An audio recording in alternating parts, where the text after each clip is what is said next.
आताची महत्त्वाची बातमी, आरबीआयनं रेपो रेटमध्ये कोणताही बदल केलेला नाही। आताची महत्त्वाची बातमी, आरबीआयनं रेपो रेटमध्ये कोणताही बदल केलेला नाही। रेपो रेट जैसे थेच ठेवलेला आहे।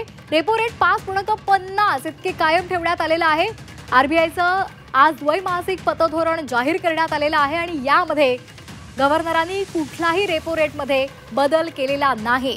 रेपो रेटमध्ये बदल करण्यात आलेला नाहीये, तो जैसे तेच ठेवलेला आहे। 5.50 इतकाच तो कायम ठेवण्यात आलेला आहे। या संदर्भात अधिक माहिती देत आहेत आमचे प्रतिनिधी महेश बागल। महेश, रेपो रेटमध्ये सध्या कुठलाही बदल करण्यात आलेला नाहीये।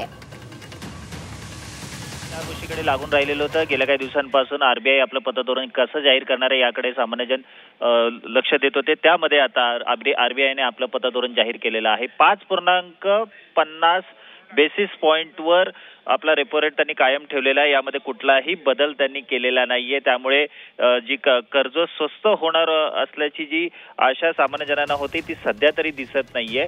मात्र रेपो रेटमध्ये कुठलाही बदल करण्यात आलेला नाहीये, तो वाढवण्यात आलेला नाहीये। ही सुद्धा एक जमेची बाजू असू शकते, कारण एकंदरीत पाहता जे मध्यमवर्गीय आहेत त्यांच्यासाठी ही एक चांगली बाजू आपण समजू शकतो। रेपो रेट हा 5.50 बेसिस पॉइंटवरच ठेवण्यात आलेला आहे।